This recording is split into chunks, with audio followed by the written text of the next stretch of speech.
Stephen Miller might be the most morally reprehensible person in Donald Trump's administration, which is why it is so nice that he has had such a bad week. But unfortunately, he's decided to make it all of our problem by going on air and losing his mind in an insane meltdown for two main reasons. The first is that his boss continues to get humiliated as his illegal attempts to attack our country get struck down in court. The other is because he's dealing with some issues with his wife and has been mocked senselessly for it. We're going to get into it all, but before we do, if I could quickly ask you to leave a like on this video, and if you haven't already and you enjoy our channel, to hit that subscribe button. It goes a long way, and it really does mean a lot to me. Now, before we can get into Stephen Miller's on-air meltdown, which is just humiliating, we need some context with what he's so upset about, and it can be best described by Jamie Raskin talking about Trump's attack on the judiciary right here. Well, I regard it very much within the prism of what we've been dealing with over the last month, which is an intense assault on judicial independence. They have been disobeying federal court orders systematically. They have incurred criminal contempt findings in the courtroom of Judge Boasberg, a conservative Republican judge. They have been demanding the impeachment of judges who rule against the lawlessness of the Trump administration. There are now more than 90 preliminary injunctions and temporary restraining orders against the chaos that's been unleashed on the country by the Trump administration. And now they're arresting judges. And the first felony criminal charge brought against Judge Hannah Dugan in Wisconsin is interfering with a legal proceeding, which is essentially what they've been doing all along. What Judge Boasberg is about to hold them in criminal contempt for, and has found that there is probable cause for criminal contempt, is that they deliberately ignored and defied his order not to take off in those airplanes headed for El Salvador and not turning the airplanes around. So on the logic of this arrest of Judge Dugan, all of the people in the Trump administration who participated in defying that order by Judge Boasberg themselves could be arrested for interfering with a legal proceeding and perhaps other criminal charges like kidnapping, as you were suggesting before.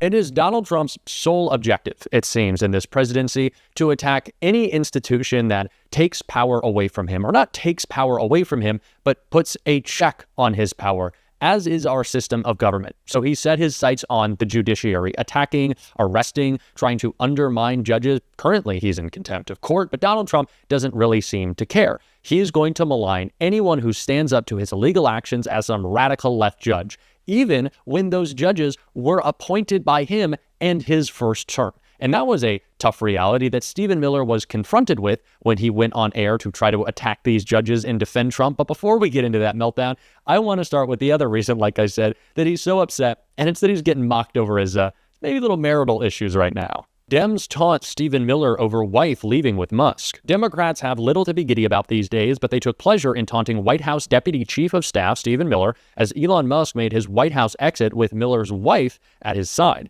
The official X account of the Democrats had a spicy post on Friday where they simply tagged Stephen Miller's handle and included an image of an empty chair in a corner of what looked like a hotel room. Now, this post meant to imply that Stephen Miller maybe liked to observe certain activities between a certain someone, Elon Musk, and a certain other someone, his wife, but that's neither here nor there. The Post retweeted the Daily Beast's report that Miller's wife, Katie, a Doge advisor and spokesperson, was also on her way out of the Trump administration to work for the tech billionaire full-time. But Musk also got pushback from Miller's husband as he decided to criticize the president's big beautiful bill as a disappointment on his way out the door. Musk told CBS News in an interview this week that the massive legislation undermines the work of Doge and balloons the deficit. Miller fired back in a lengthy X post where he argued the bill could not cut discretionary spending due to Senate rules. He also insisted the Congressional Budget Office was wrong that it increases the deficit, dismissing the analysis as an accounting gimmick.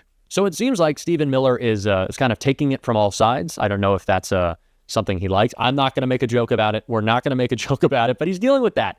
And clearly it's bubbling up inside of him because he was very angry, as he usually is, but a little bit more so when he appeared on CNN today to try to defend Donald Trump's breaking of the law. And we can see that meltdown. It was just humiliating right here. We saw whenever a judge rules against this administration, you say they're going rogue. Do you think a judge should just rubber stamp what your White House does? If not, what checks and balances do you think should be in place for this White House? It's not the job of a district court judge to perform an individual green light or red light on every single policy that the president takes as the head of the executive branch. Just think about the premise baked into your question, respectfully, Pam. You're saying that when the American people elect a president of the United States of America, I'm not saying well, it's the implication, who is the sole head of the executive branch. Said, well, let me finish. I will answer the question happily. But look, when you have these kinds of lazy assumptions built into questions, it makes it hard to have a constructive dialogue. What is a lazy assumption? I said you all had to win. You said no. You said, is it my expectation? I'm speaking you said, because now you're putting you said, is it my expectation? It's not just you. It's the whole media. In other words, when you I know hear you a want to sentence loop like, us on. It is a completely fair question. You say judges rule against the White House. And I will gladly answer it. When you say, do we think district court judges should rubber stamp each action? There is a premise that is built into that is absurd. The president is the sole head of the executive branch. He's the only officer in the entire government that's elected by the entire American people. Democracy cannot function. In fact, democracy does not exist at all if each action the president takes, foreign policy, diplomatic, military, national security, has to be individually approved by 700 district court judges. That's democracy. So if there's 15 communist, crazy judges on the court, that each of them, as a team working together, can block and freeze each and every executive action. Joe Biden was allowed by that same court system. Some of them are Trump judges, 20 million though. illegal foreigners. Why did Trump put these crazy communist judges, as you call them, on the bench? You heard President Trump himself say that the Federalist Society and Leonard Leo has created a broken system for judicial vetting. And God knows this time around, we are not going to be using. So does that mean he doesn't support picking Amy Coney Barrett for the Supreme Court? What it means is simply this and nothing more. We're not going to be using the Federal Society to make judicial nominations at all going forward. But let me tell you about these rogue judges. This is the most litigated issue over the last 10 years. Over the last 10 years, whether or not to deport the foreigners who invaded our country illegally. That is the most litigated issue. You want a democracy in this country? When Americans vote, when they cry out and they beg for a president to come and save them from this invasion, and some district court judge in San Francisco or Manhattan or Los Angeles tries to shut it down and shield these foreigners from deportation, while the courts did nothing to stop Joe Biden and his administration and his officers, the Mayorkas, from overseeing this invasion. And again, these people will always lie on behalf of Donald Trump, and they'll distort reality however fits their narrative. If a judge disagrees with Donald Trump, it's not because he broke the law, it's because the judge is a radical leftist. If Donald Trump appointed the judge, well, then it's because the deep state snuck him through. But if the deep state didn't sneak them through, then it's because Donald Trump was fooled, but not really because it's someone else's fault. I don't really know how the logic follows. Didn't Donald Trump drain the swamp? How is the deep state still sneaking through judges? No one knows at this point. They're all lies. It's all a mess. And clearly Stephen Miller is a little upset about it. And yeah, I do take a lot of pleasure in mocking him because he's a terrible person. So I think we're going to continue to do that and continue to call out the illegal activity of this administration we see perpetrated by Stephen Miller and all of his sleazebags, to steal a word from Trump. But Jen Psaki broke that all down, describing how unpopular Donald Trump's illegal deportation plan is in this clip right here.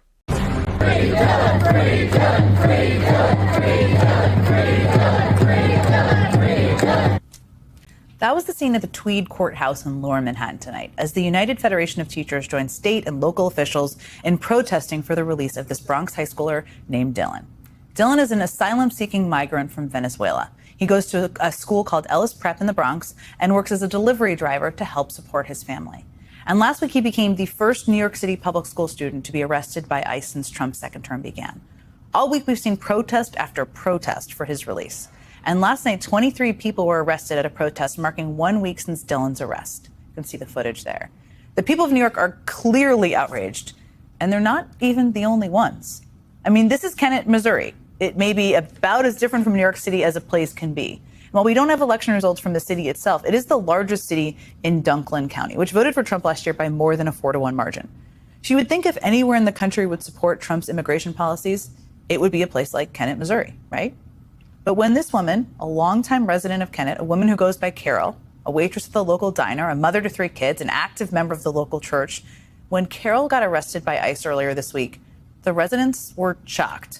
One resident telling the New York Times, quote, "I voted for Donald Trump, and so did practically everyone here, but no one voted to deport moms. We were all under the impression we were just getting rid of the gangs, the people who came here in droves." This is Carol. The diner that Carol worked at, John's Waffle and Pancake House, is normally closed on Tuesdays, but last Tuesday they stayed open. They called it Carol Day. The staff and their families wore shirts that read, "Bring Carol home." You can see them right there in the photos. All of the proceeds from every single meal that day went to a fundraiser for Carol. They filled every seat and raised nearly $8,000 that way. But get this, There were more people who wanted to help than the diner even had seats. So they put out a donation box for people who couldn't get a seat in the diner, and they raised nearly another 12 grand that way. On every table between the jelly packets and the ketchup was a petition to bring Carol home. Hundreds of locals have signed it. Look, the Trump administration is reportedly aiming to deport 1 million people this year. I always come back to what AOC said about Donald Trump's deportation plan because I find it so important in this moment. It is not a popular plan. It is not a popular agenda. We are just not working hard enough to make it unpopular. Now we have. Democrats have spent a lot of time calling out Donald Trump for deporting, for detaining, for disappearing U.S. citizens. And every time we make a news cycle out of it, as we should, the plan gets more unpopular. So it's not that Democrats should just run away from this issue, become more conservative, abandon our values, or do something like that or along those lines. It's no, stand up for what you believe is right, stand up for what we know is right, and make the case. Just make the case. The Democrats who have been most successful since Donald Trump has been elected were the Democrats and are the Democrats who go out and speak their truth. The Chris Murphys, the Ro Khannas, the Jasmine Crockett's, AOCs, and Bernie Sanders. These are people who are showing Democrats how to lead right now. We need more people to be just like them.